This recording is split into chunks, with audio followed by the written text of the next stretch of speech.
Hello students, आज मैं लेके आई हूँ आपके लिए जनरल ऑर्गेनिक केमिस्ट्री का एक और बहुत ही interesting topic, hyper conjugation effect. इससे पहले इलेक्ट्रॉन डिस्प्लेसमेंट के जो इफेक्ट थे, that is inductive effect, electromeric effect, resonance effect, ये हम कर चुके हैं।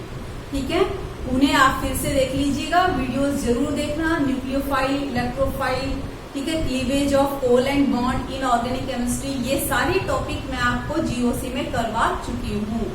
ठीक है, अगर आपने नहीं देखे, अगेन आई रिक्वेस्ट स्टूडेंट्स, आप पिछली वीडियोस जरूर देखिए, तभी आपको ऑर्गेनिक केमिस्ट्री ठीक से समझ में आएगी। ठीक है, अगर आपने चैनल को सब्सक्राइब नहीं किया है तो चैनल का नाम है केमिस्ट्री नॉलेज वर्ल्ड और मैं हूँ आपकी केमिस्ट्री ट्यूटर मंजू बाला यादव। ठीक है, तो आप इसे सब्सक्राइब कर लीजिए चैनल को और भाई वीडियो को लाइक करके कमेंट करके जरूर बताइएगा। ठीक है, ये मेरे एफर्ट्स को एक आपका रिगार्ड होगा कि आपको जीओसी समझ में आ रही है, आपको केमिस्ट्री समझ में आ रही है, तो प्लीज कमेंट करके जरूर बताना वीडियो सुनने के बाद। शुरू करें। Hyper conjugation effect. Hyper conjugation effect से पहले हमें ये समझना पड़ेगा कि अल्फा हाइड्रोजन एटम क्या होते हैं। ठीक है, तो हाइपर कॉन्जुगेशन इफेक्ट क्योंकि उन्हीं कंपाउंड में प्रेजेंट होता है that contain alpha hydrogen atom. Okay, hyper conjugation effect, ठीक है, this is present only in those organic compounds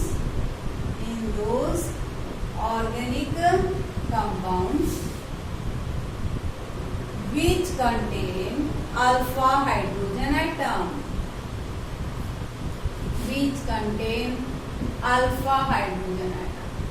okay बेटा, जिसमें कम से कम एक अल्फा हाइड्रोजन एटम तो हो, एक से ज्यादा हो तो बहुत अच्छी बात है। तो वर्ड आ गया नया आपके लिए, अल्फा हाइड्रोजन एटम। चलिए समझते हैं अल्फा हाइड्रोजन एटम क्या होता है। अल्फा हाइड्रोजन एटम से पहले हम समझेंगे अल्फा कार्बन एटम क्या है। अल्फा कार्बन एटम, ध्यान से सुनना, अल्फा कार्बन एटम का जनरल डेफिनेशन होता है जो कार्बन एटम फंक्शनल ग्रुप से अटैच होता है, या फंक्शनल ग्रुप जिस कार्बन एटम से अटैच होता है चेन में, उसे अल्फा कार्बन एटम कहते हैं। Okay, carbon atom to which functional group is attached,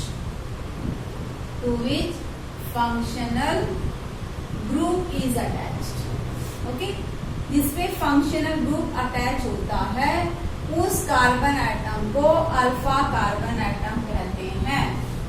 और अल्फा कार्बन एटम पर जो हाइड्रोजन एटम अटैच होते हैं उन्हें अल्फा हाइड्रोजन एटम कहते हैं। तो पहले मैं आपको अल्फा कार्बन एटम समझाऊं बेटा, फंक्शनल ग्रुप समझना तो आपके लिए बड़ा आसान होगा। जैसे मैं आपको कह दूं CH2OH, तो बेटा आप कहोगे यहाँ पर फंक्शनल ग्रुप क्या है, OH है। Is it clear? OH आपके पास फंक्शनल ग्रुप है और फंक्शनल ग्रुप किस कार्बन एटम से अटैच है, इससे, इसीलिए ये क्या है बेटा, अल्फा कार्बन एटम। और इस अल्फा कार्बन एटम पर जो हाइड्रोजन एटम्स हैं, 2, 3 जितने भी हैं, ये सब क्या है, अल्फा हाइड्रोजन एटम्स। ठीक है, ये तो है फंक्शनल ग्रुप। ऐसे अल्कोहल, एल्डिहाइड, कीटोन, ये फंक्शनल ग्रुप दिए होते हैं तो अल्फा कार्बन एटम का पहचानना बड़ा आसान हो जाता है। चलिए मान लीजिए आपके पास ये दिया है CH3, CH, CH3, ये COH, तो बताइए फंक्शनल ग्रुप कौन सा है। भी फंक्शनल ग्रुप है यहाँ पर ये, दिस इज कार्बोक्सिलिक एसिड, ये कार्बोक्सिलिक एसिड। और कार्बोक्सिलिक एसिड फंक्शनल ग्रुप से जो कार्बन एटम डायरेक्ट अटैच है वो अल्फा कार्बन एटम, और अल्फा कार्बन एटम से जो हाइड्रोजन एटम अटैच है वो अल्फा हाइड्रोजन एटम। ओके, वो अल्फा हाइड्रोजन एटम। तो इसमें कितने अल्फा हाइड्रोजन एटम है भाई, एक अल्फा हाइड्रोजन एटम। ठीक है, चलिए अल्फा कार्बन एटम अगर हमें निकालने हैं, आई थिंक आपको समझ में आ गया। आप देखिए, अगर आपको अल्फा कार्बन एटम निकालने हैं अल्कीन में, अल्काइन में, बेंजीन वाले कंपाउंड में, तो कैसे फाइंड आउट करेंगे। Alpha carbon atom find out करना, अल्फा कार्बन एटम से फिर अल्फा हाइड्रोजन एटम निकालना, हाइपर कॉन्जुगेशन बेस है बेटा। अगर ये आ गया तो आधी चीजें आ गई आपके समझ में। देखिए ये आपके पास है CH3CH double bond CH2 alkyne. Alkyne में हम लेते हैं तो अल्कीन में अल्फा कार्बन एटम किसे कहते हैं? कार्बन डबल बॉन्ड वाले carbon. Carbon double bond carbon ये है, इस कार्बन डबल बॉन्ड कार्बन से जो कार्बन एटम डायरेक्ट अटैच है वो अल्फा कार्बन एटम है, और इस अल्फा कार्बन एटम पे जो हाइड्रोजन एटम अटैच है वो अल्फा हाइड्रोजन एटम्स है। तो कितनी अल्फा हाइड्रोजन एटम है यहाँ पर? 3 अल्फा हाइड्रोजन एटम्स। अंडरस्टूड? ये था आपके पास अल्कीन। और एग्जांपल लें हम लोग, मान लीजिए आपके पास है CH3CH डबल बॉन्ड CH2, ये अल्कीन। इस अल्कीन में अल्फा कार्बन, पहले carbon double bond carbon, carbon double bond carbon से जो कार्बन एटम अटैच है वो अल्फा कार्बन एटम, ये carbon atom attach, this is directly attach होना चाहिए अल्फा कार्बन एटम। और इससे जो हाइड्रोजन एटम अटैच है वो अल्फा हाइड्रोजन एटम। तो इस कंपाउंड में कितने अल्फा हाइड्रोजन एटम है?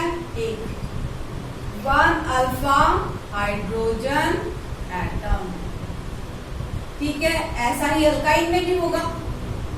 अल्काइन में कार्बन ट्रिपल बॉन्ड कार्बन से, देखिए ये आपके पास अल्काइन का एग्जांपल ले लीजिए, CH3 C triple bond CH3। Carbon triple bond carbon से जो कार्बन एटम डायरेक्टली अटैच है, कार्बन ट्रिपल बॉन्ड वाले कार्बन से जो कार्बन एटम डायरेक्टली अटैच है, ठीक है, यहाँ पर 2 कार्बन एटम डायरेक्टली अटैच हैं, ये और ये, तो ये दोनों क्या है? Alpha carbon atom, alpha carbon atom. और अल्फा कार्बन एटम पर जो हाइड्रोजन है उसे हम क्या कहेंगे? Alpha hydrogen atom. तो 3 अल्फा हाइड्रोजन एटम यहाँ पर है, 3 यहाँ पर है, तो टोटल बताइए, टोटल अल्फा हाइड्रोजन एटम कितने हैं इसमें? टोटल है 6 alpha hydrogen atoms. Okay, total यहाँ है 6 अल्फा हाइड्रोजन एटम्स। अब मैं आती हूँ कुछ बेंजीन वाले कंपाउंड की एग्जांपल आपको देती हूँ। देखिए ये है आपके पास, ये बेंजीन, बेंजीन से अटैच है आपके पास ये। अब बताइए इसमें अल्फा हाइड्रोजन एटम कौन से, अल्फा कार्बन एटम कौन से? बेंजीन वाले कंपाउंड में बेंजीन की रिंग से, और कोई फंक्शन ग्रुप तो है नहीं इसमें, तो बेंजीन ही मेन है। बेंजीन की रिंग से जो कार्बन एटम डायरेक्टली अटैच है वो अल्फा कार्बन एटम है। ओके, तो कितने अल्फा कार्बन एटम हो गए भाई? 2 alpha carbon atom, 2 alpha carbon atom. Benzene के रिंग से जो डायरेक्टली अटैच है वो क्या है आपके पास? Alpha carbon atom. और इसके ऊपर कितने हाइड्रोजन है भाई? 2 यहाँ पर है और 3 यहाँ पर, तो 5 alpha hydrogen atom, 5 alpha hydrogen atom. Is it clear? ठीक है, कैसे भी 5? आप बताओ, यहाँ पर कार्बन है तो ये CH2 है, आगे CH3 है, ये CH3 है, तो आपको पता है टोटल कितने अल्फा हाइड्रोजन एटम हो गए? 5 अल्फा हाइड्रोजन एटम। ठीक है, चलिए कुछ एग्जाम्पल मैं आपको देती हूँ, उन एग्जाम्पल में से ये फाइंड आउट कीजिए कि इन कंपाउंड में कितने अल्फा हाइड्रोजन एटम प्रेजेंट है। ठीक है, मैं आपको आंसर बताऊंगी, लेकिन आप जब मैं क्वेश्चन लिख रही हूँ इनको कॉपी कर लेना। क्वेश्चन लिख रही हूँ तो 1 मिनट वीडियो को पॉज करके उन क्वेश्चन को सॉल्व करने का ट्राई कीजिए कि क्या हम अल्फा हाइड्रोजन एटम सही निकाल पा रहे हैं। अगर आपने number of alpha hydrogen atom सही निकाल दिए तो आपको हाइपर कॉन्जुगेशन इफेक्ट भी समझ में आ जाएगा। ठीक है, तो find out number of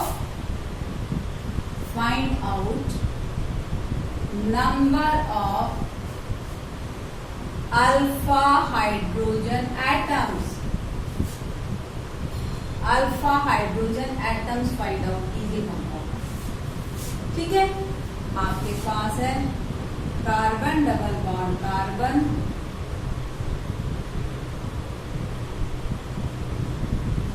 first, second,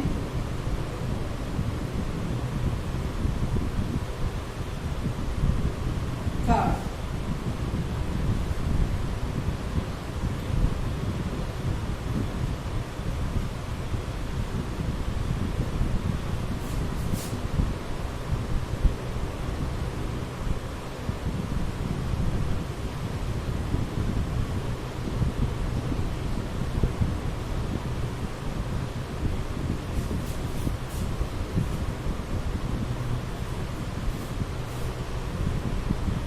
भाई ये 5 क्वेश्चन मैंने आपको दिए।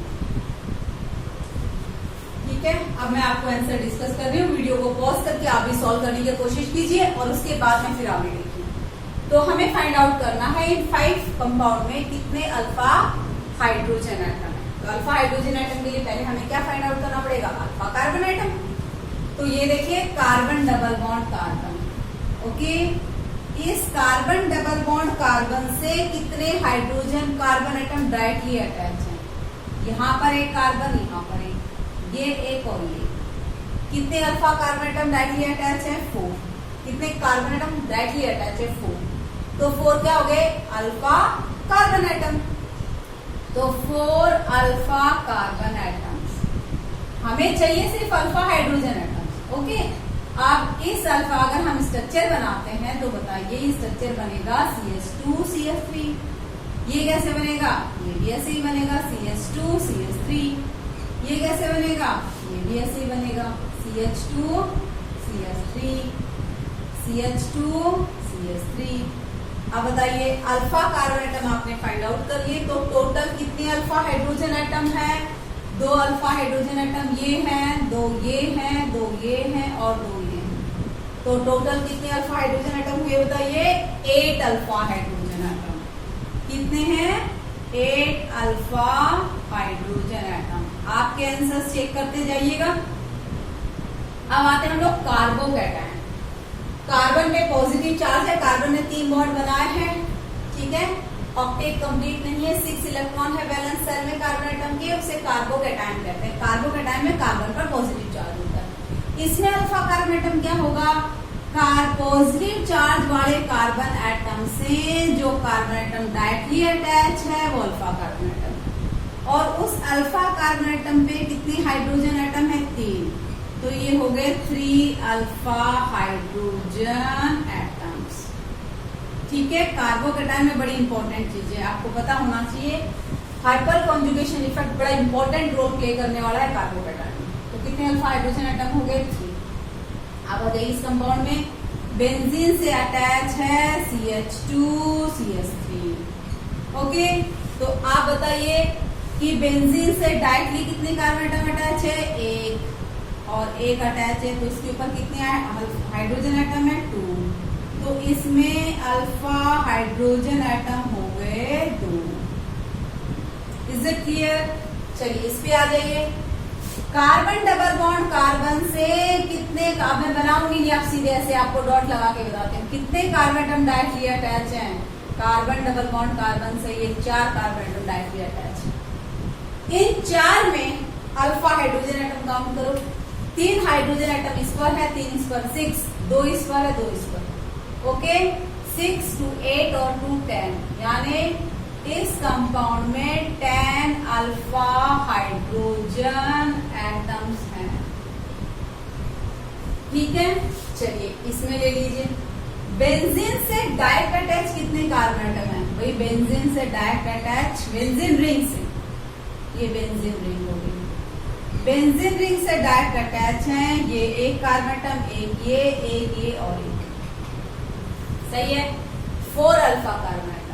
अब हाइड्रोजन एटम काउंट कीजिए, तो हाइड्रोजन एटम 3 इसमें 3 इसमें 6, 6 2 इसमें और 2 इसमें, कितने हो गए 10। तो ये हो गया आपके पास 10 अल्फा हाइड्रोजन एटम्स। ठीक है, आई होप इतने सारे क्वेश्चन करने के बाद आपको अल्फा हाइड्रोजन एटम काउंट करने आ गए। एक और क्वेश्चन ट्राई करें, चलिए। ये आपके पास है कार्बोकैटायन। बताइए कितने अल्फा हाइड्रोजन एटम है? कार्बोकैटायन अल्फा हाइड्रोजन एटम होते हैं। पॉजिटिवली चार्ज कार्बन एटम पे जितने भी कार्बन एटम डायरेक्टली अटैच हैं, पॉजिटिवली चार्ज कार्बन एटम पर 3 कार्बन एटम डायरेक्टली अटैच है। इन 3 पे कितने हाइड्रोजन एटम है? तो 3 इस पर है, 2 इस पर, 2 इस पर, 3 2 5 2 7 अल्फा हाइड्रोजन एटम्स। ओके, ठीक है।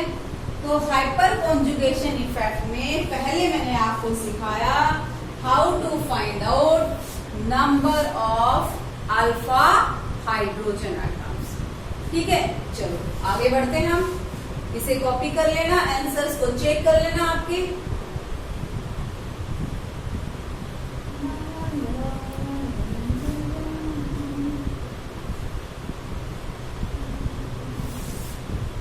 हाइपर कॉन्जुगेशन, ये वर्ड में आपको ये भी समझ में आना चाहिए कॉन्जुगेशन वर्ड क्यों आया। ठीक है, ये भी आएगा अभी आपको जब हम समझेंगे हाइपर कॉन्जुगेशन इफेक्ट क्या है। तो इसके नाम में कॉन्जुगेशन वर्ड क्यों आया है? कॉन्जुगेशन मैंने आपको रेजोनेंस में सिखाया था। कॉन्जुगेशन मतलब होता है अल्टरनेट पोजीशन। देखिए, हाइपर कॉन्जुगेशन इफेक्ट समझाने के लिए मैं आपको सिंपल सा एक कैटायन ड्रॉ करती हूँ। कार्बोकैटायन, कार्बन, इस पे ये 3 हाइड्रोजन, कार्बन 2 हाइड्रोजन और ये पॉजिटिवली चार्ज।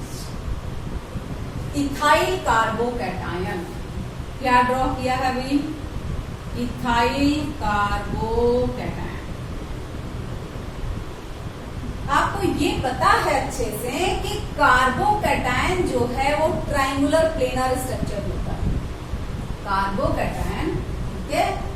कार्बोकैटायन की जब मैं आपको वीडियो लेकर आऊंगी तो उसमें डिस्कस करूंगी कार्बोकैटायन, उसका स्ट्रक्चर, उसका शेप। यहाँ पर आपको ये बता दूं, कार्बोकैटायन में को 3 बॉन्ड बनाता है कार्बन, और तीनों कार्बन एटम की जो 3 ऑर्बिटल हैं जो बॉन्ड बनाती है sp2 हाइब्रिडाइज होती है, और कार्बन में एक अनहाइब्रिड पी ऑर्बिटल होता है। पॉजिटिव चार्ज है कार्बन का, unhybrid P orbital. Okay, unhybrid P orbital. और आपको पता है ये जो CH3 है, इस CH3 में क्या हुआ? इस CH3 में कार्बन एटम के sp3 हाइब्रिड ऑर्बिटल ने हाइड्रोजन के किसके साथ? s ऑर्बिटल के साथ ओवरलैपिंग की है और बॉन्ड बनाया। तो ये आपके पास CH क्या है? सिग्मा बॉन्ड है। ये कार्बन हाइड्रोजन का क्या है? सिग्मा बॉन्ड है। ये तीनों कार्बन हाइड्रोजन के सिग्मा बॉन्ड है। ठीक है, और इस कार्बन पर जिस पर पॉजिटिवली चार्ज है बेटा, जिसको आपने कार्बोकैटायन कहा है, इस कार्बन एटम पर एक अनहाइब्रिड पी ऑर्बिटल है। ध्यान से समझना, एक अनहाइब्रिड पी ऑर्बिटल। ठीक है, अब होता कुछ इस तरह से है कि ये p ऑर्बिटल और ये CH बॉन्ड के इलेक्ट्रॉन्स अल्टरनेट पोजीशन पर हैं, कॉन्जुगेशन में है। ये p ऑर्बिटल और ये सिग्मा बॉन्ड, ठीक है, CH बॉन्ड ये है क्या है बेटा? ये किसमें है?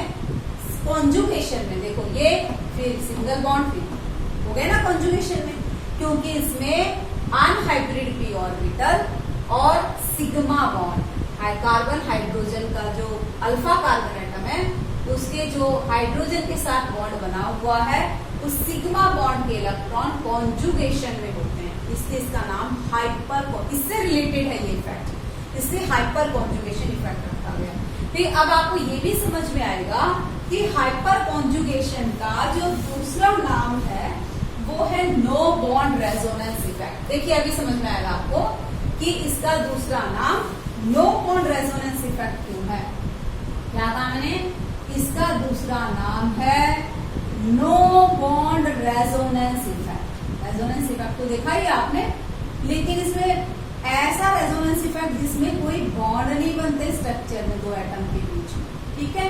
और इसका एक नाम और भी है, that is Baker-Nathan effect. Hyper conjugation को बेकर-नाथन इफेक्ट भी कहा जाता है। तो देखिए होगा कुछ ऐसा कि ये p orbital unhybrid p orbital और इस CH बॉन्ड के सिग्मा इलेक्ट्रॉन, ये सिग्मा इलेक्ट्रॉन और ये p ऑर्बिटल, ठीक है, इसमें इंटरेक्शन हो जाएगा। क्या हो जाएगा भाई? इंटरेक्शन हो जाएगा। इस सिग्मा बॉन्ड के इलेक्ट्रॉन और इस अनहाइब्रिड p ऑर्बिटल के इलेक्ट्रॉनों के बीच में इंटरेक्शन हो गया। Is it clear? तो इंटरेक्शन होने से होगा क्या? इंटरेक्शन होने से कुछ ऐसा होगा, देखिए ये आपके पास कार्बन, ये हाइड्रोजन हाइड्रोजन हाइड्रोजन, ध्यान से देखिएगा क्या होगा। ये आपके पास ये पॉजिटिवली चार्ज कार्बन एटम था। अब क्योंकि यहां मैंने शो किया है, क्योंकि इसके पास अनहाइब्रिड p ऑर्बिटल और इसके सिग्मा बॉन्ड के इलेक्ट्रॉन ये वाले इसके साथ इंटरेक्ट कर गए। इंटरेक्ट करने से इस इस सिग्मा बॉन्ड के दोनों इलेक्ट्रॉन, क्योंकि इनके बीच में अट्रैक्शन हो गया ना, ठीक है, इनके बीच में अट्रैक्शन हो गया, तो ये सिग्मा बॉन्ड के दोनों इलेक्ट्रॉन यहां आ जाएंगे। कहां पर आ जाएंगे? देखिए इलेक्ट्रॉनों को मूवमेंट यहां आ जाएंगे, यानी यहां बन जाएगा पाई बॉन्ड। ठीक से देखिएगा, यहां बन जाएगा पाई बॉन्ड। तो कार्बन कार्बन में बन गया पाई बॉन्ड। अब इस कार्बन की तो हो गई वैलेंसी कंप्लीट, पॉजिटिव चार्ज गायब, लेकिन क्योंकि सिग्मा बॉन्ड टूटा तो हाइड्रोजन के इस बॉन्ड के दोनों इलेक्ट्रॉन यहां आ गए, दोनों इलेक्ट्रॉन, इसके दोनों इलेक्ट्रॉन यहां आ गए। ऐसे देखिए हाफ एरो नहीं है, कंप्लीट एरो, दोनों इलेक्ट्रॉन मूव कर गए। तो ये हाइड्रोजन प्लस चार्ज हो गया और इन दोनों एटम के बीच का बॉन्ड कंप्लीटली गायब हो गया। तो ये जो स्ट्रक्चर बना इसे हाइपर कॉन्जुगेटिंग स्ट्रक्चर बोलते हैं। और इस स्ट्रक्चर में दो एटम का जो बॉन्ड है वो कंप्लीटली गायब हो गया। इसीलिए इसे कहते हैं भी, अगर हम लोग पाई बॉन्ड की पोजीशन को सिर्फ शिफ्ट करते, डबल बॉन्ड से सिंगल बॉन्ड बन जाता या सिंगल बॉन्ड से डबल बॉन्ड बन जाता है, ट्रिपल बॉन्ड से डबल बॉन्ड बन जाता, सिर्फ पाई बॉन्ड शिफ्ट होता, तो उसे कहते हैं रेजोनेंस इफेक्ट। लेकिन ये एक ऐसा स्ट्रक्चर बन गया जिस स्ट्रक्चर में दो एटम के बीच का बॉन्ड कंप्लीटली गायब हो गया, बीच में बॉन्ड ही नहीं था। इसीलिए इन्हें कहते हैं no bond resonance effect. Okay, इन स्ट्रक्चर का नाम है, ये स्ट्रक्चर हाइपर कॉन्जुगेटिंग स्ट्रक्चर है इसका। अब अगली बात यह है कि कोई जरूरी नहीं है ना कि इसी सिग्मा बॉन्ड के साथ, सिग्मा बॉन्ड के इलेक्ट्रॉनों के साथ इंटरेक्शन हो इस p ऑर्बिटल का। ये भी तो सिग्मा बॉन्ड है, इसके साथ भी हो सकता है और इसके साथ भी हो सकता है। बिल्कुल, अगर इसके साथ इंटरेक्शन हुआ, इसके साथ, अगर इसके साथ इस p ऑर्बिटल का, इसके साथ इस p ऑर्बिटल का इंटरेक्शन हुआ तो भाई, तो आपके पास देखिए, अब मैं यहां बना रही हूं, अगर इसके साथ इंटरेक्शन हुआ तो इस बॉन्ड के दोनों इलेक्ट्रॉन यहां आ जाएंगे और यहां आ जाएंगे तो आप देखोगे दो एटम के बीच का यहाँ इस कार्बन और हाइड्रोजन एटम के बीच का बॉन्ड कंप्लीटली गायब होगा और यहाँ पर बन गया पाई बॉन्ड। इस कार्बन की वैलेंसी होगी कंप्लीट। ये दूसरा हाइपर कॉन्जुगेटिंग स्ट्रक्चर हुआ। तीसरा, अब ये भी एक सिग्मा बॉन्ड और भी तो है, एक CH बॉन्ड और भी हो सकता है। इस सिग्मा बॉन्ड के इलेक्ट्रॉन इस p ऑर्बिटल के साथ इंटरेक्शन कर ले, यानी मूवमेंट क्या हो जाए, इस सिग्मा बॉन्ड के इलेक्ट्रॉनों का हो जाए। जब इस सिग्मा बॉन्ड के इलेक्ट्रॉनों का मूवमेंट होगा तो आपके पास स्ट्रक्चर ये बनेगा, इस कार्बन और हाइड्रोजन के बीच का बॉन्ड कंप्लीटली गायब हो जाएगा। यानी आपने ये देखा कि इथाइल कार्बोकैटायन के कितने हाइपर कॉन्जुगेटिंग स्ट्रक्चर्स बन गए। इथाइल कार्बोकैटायन है, ये उसी का स्ट्रक्चर ड्रॉ किया मैंने, 1 2 3। कितने hyper conjugating structure? 3 hyper conjugating structure. अब मैं आपसे पूछती हूँ, इथाइल कार्बोकैटायन में कितने अल्फा हाइड्रोजन एटम थे? CH2 plus CH3। ये अल्फा कार्बन एटम है, बोलो, ये अल्फा कार्बन एटम है। और अल्फा कार्बन एटम पर जो हाइड्रोजन एटम अटैच है वो क्या है? अल्फा हाइड्रोजन एटम है। तो इथाइल कार्बोकैटायन में कितने अल्फा हाइड्रोजन एटम थे? 3 अल्फा हाइड्रोजन एटम थे। और सिग्मा पाई इलेक्ट्रॉनों p ऑर्बिटल के इंटरेक्शन से कितने हाइपर कॉन्जुगेटिंग स्ट्रक्चर बने? 3। इसका मतलब ये कंक्लूजन निकला भाई, जितने क्या होंगे अल्फा हाइड्रोजन एटम होंगे उतने ही हाइपर कॉन्जुगेटिंग स्ट्रक्चर्स ज्यादा होंगे, और हाइपर कॉन्जुगेटिंग स्ट्रक्चर्स की वजह से इफेक्ट जो आता है उसी को हाइपर कॉन्जुगेशन इफेक्ट बोलते हैं। Is it clear? Hyper conjugation effect is nothing but the hyper conjugating structures. ठीक है, तो आप बताइए, आपके पास हमारे पास कंक्लूजन ये आ गया। अभी कॉपी जरूर कर लेना, साथ में अपने नोट्स बनाना, वीडियो को पॉज करके जहां पर आपको जरूरत हो नोट करते जाइए। मैं बार बार हर वीडियो में आपको बात बताती हूँ कि अपने हैंड रिटन नोट्स का मुकाबला नहीं है कुछ भी। आप बहुत अच्छे से चीजों को समझिए और अपने नोट्स बनाइए। ठीक है, तो आपने ये देखा कि किसी कंपाउंड में जितने अल्फा हाइड्रोजन एटम है उतने ही हाइपर कॉन्जुगेटिंग स्ट्रक्चर्स हैं। इसका मतलब है number of alpha hydrogen atoms is equal to number of hyperconjugating structures. Hyperconjugating structures समझ में आ गया अब आपको हाइपर कॉन्जुगेटिंग स्ट्रक्चर बनाना। किसी कंपाउंड में अगर हाइपर कॉन्जुगेटिंग स्ट्रक्चर्स बना लिए, समझ लेना उसमें हाइपर कॉन्जुगेशन इफेक्ट है। ठीक है, इसीलिए मैंने आपको हाइपर कॉन्जुगेशन इफेक्ट से पहले क्या समझाया, अल्फा हाइड्रोजन एटम समझाया। अगर आप ये पता कर लोगे कि इस कंपाउंड में इतने अल्फा हाइड्रोजन एटम है तो उतने हाइपर कॉन्जुगेटिंग स्ट्रक्चर्स बनेंगे। अब आता है हाइपर कॉन्जुगेशन इफेक्ट का रोल क्या है, इसका इंपॉर्टेंस क्या है ऑर्गेनिक केमिस्ट्री में। ध्यान से सुनना। हाइपर कॉन्जुगेशन एप्लीकेशन, आपको दो एप्लीकेशन समझाती हूँ। Application of hyper conjugation effect. सबसे पहले हम हाइपर कॉन्जुगेशन इफेक्ट का यूज करके स्टेबिलिटी ऑफ अल्कीन एक्सप्लेन कर सकते हैं। स्टेबिलिटी ऑफ कार्बोकैटायन लेते हैं पहले। Stability of carbocation. Okay, carbocation की वीडियो में हम कार्बोकैटायन की स्टेबिलिटी को अफेक्ट करने वाले फैक्टर देखेंगे। कार्बोकैटायन की स्टेबिलिटी को अफेक्ट करने वाले 3 फैक्टर हैं, resonance effect, hyper conjugation effect और इंडक्टिव इफेक्ट। तो उसमें से हाइपर कॉन्जुगेशन इफेक्ट, ठीक है, यहाँ कौन सा डिस्कस कर रही हूँ आपको, हाइपर कॉन्जुगेशन इफेक्ट। ये कहता है जिस कार्बोकैटायन के जितने ज्यादा हाइपर कॉन्जुगेटिंग स्ट्रक्चर्स बन सकते हैं वो कार्बोकैटायन उतना ही ज्यादा स्टेबल होता है। Is it clear? Hyper conjugation effect से अगर ये डिसाइड नहीं होता कि कौन सा कार्बोकैटायन ज्यादा स्टेबल है, तब हम इंडक्टिव इफेक्ट के पास जाएंगे।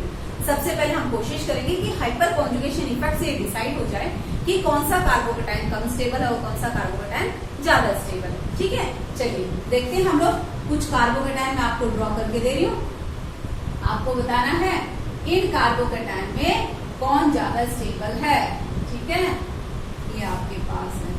और मैंने क्या कहा, कुछ नहीं करना आपको कार्बोकैटायन की स्टेबिलिटी के। अगर उसके hyper number of alpha hydrogen atom देखते हैं, अगर number of alpha hydrogen atom से हम डिस्टिंग्विश कर पा रहे हैं कि कौन सा कार्बोकैटायन ज्यादा स्टेबल है, जिस कार्बोकैटायन में जितने अल्फा हाइड्रोजन एटम ज्यादा होंगे उस पे उतना ही हाइपर कॉन्जुगेटिंग स्ट्रक्चर ज्यादा बनेंगे, हाइपर कॉन्जुगेशन इफेक्ट ज्यादा होगा और वो कार्बोकैटायन ज्यादा स्टेबल होगा। ठीक है, चलिए तो देखिए इस कार्बोकैटायन में CH3 CH3 CH3 इस कार्बन पे पॉजिटिव चार्ज है।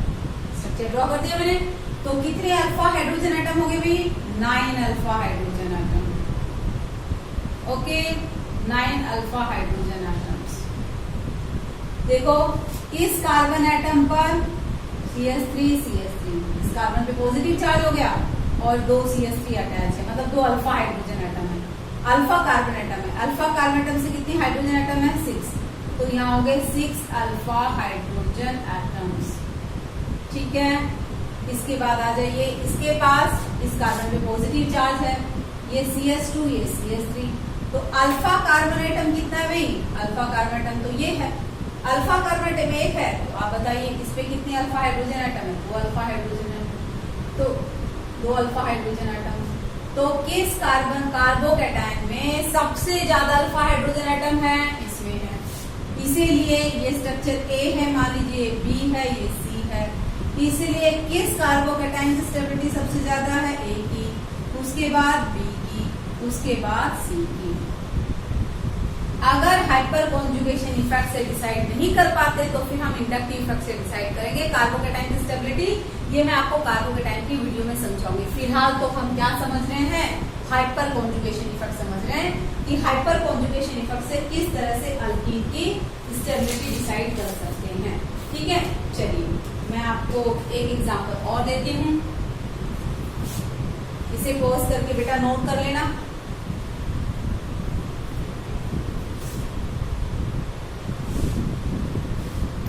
जिस कार्बोकेटाइन में जितने ज्यादा अल्फा हाइड्रोजन एटम होंगे वो कार्बोकेटाइन क्या होगा, उतना ही ज्यादा, बताइए, उतना ही ज्यादा स्टेबल होगा। बहुत अच्छा एग्जांपल है। इस एग्जांपल में बच्चे ज्यादातर गलती कर जाते हैं, ध्यान से देखिएगा, ज्यादातर बच्चे मिस्टेक कर जाते हैं।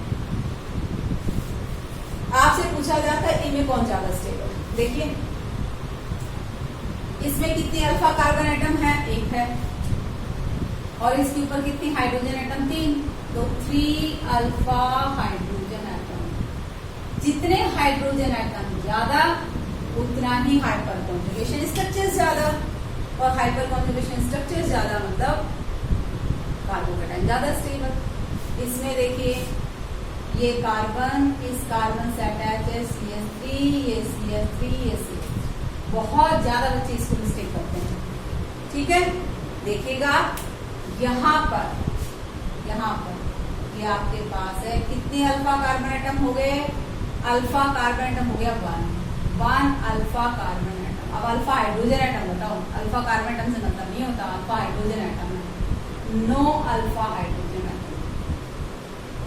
कोई अल्फा हाइड्रोजन एटम प्रेजेंट नहीं है, नो 9 नहीं है, नो है, एंड क्योंकि अल्फा कार्बन एटम पे एक भी हाइड्रोजन पर प्रेजेंट नहीं है।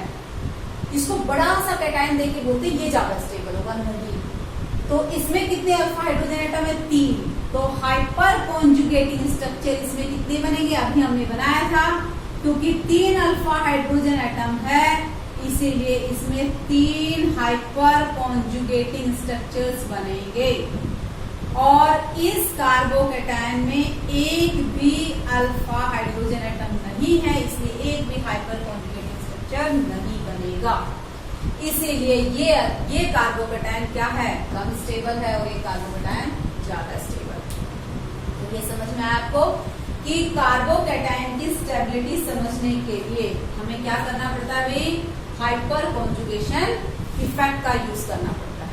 ठीक है, जिसमें जितने अल्फा हाइड्रोजन एटम ज्यादा होंगे उसमें उतने ही हाइपर कॉन्जुगेटिंग स्ट्रक्चर्स ज्यादा बनेंगे और वो कार्बोकेटाइन ज्यादा स्टेबल होगा। ठीक है, चलो उसके बाद हम आते हैं stability of alkyne. Stability of alkyne, stability of alkyne को समझने के लिए भी हमें हाइपर कॉन्जुगेटिंग स्ट्रक्चर्स हेल्प करते हैं, हाइपर कॉन्जुगेशन इफेक्ट हेल्प करता है। ठीक है, हाइपर कॉन्जुगेशन इफेक्ट, आप ये स्टेबिलिटी ऑफ अल्कीन जो है, जो मैं आपको बता रही हूँ स्टेबिलिटी, उसे सैडजेफ रूल भी कहते हैं कि सैडजेफ रूल के हिसाब से अल्कीन ज्यादा स्टेबल है। एक्चुअली हाइपर कॉन्जुगेशन इफेक्ट का यूज करके सैडजेफ रूल ने भी ये बताया था कि कौन सा अल्कीन ज्यादा स्टेबल होगा। ठीक है, ये कहता है वो अल्कीन जिसमें जितने ज्यादा अल्फा हाइड्रोजन एटम है, वो अल्कीन जिसमें जितने ज्यादा अल्फा हाइड्रोजन एटम है वो उतनी ही ज्यादा स्टेबल है, क्योंकि जितने अल्फा हाइड्रोजन एटम ज्यादा हैं उसके उतने ही हाइपर कॉन्जुगेटिंग स्ट्रक्चर्स क्या बनेंगे, ज्यादा बनेंगे। देखिए आपके पास है कार्बन डबल बॉन्ड कार्बन, बड़े सिंपल स्ट्रक्चर बना रहे हैं आपको, CH3, ये आपके पास CH3, ये CH3, ये एक अल्कीन। ओके, सेकंड आपके पास है CH3, CH, CH3 double bond CH3, CH3। Next आपने बनाया third CH3, CH double bond CH, CH3। ये है आपके पास CH3, CH double bond CH2 and so on.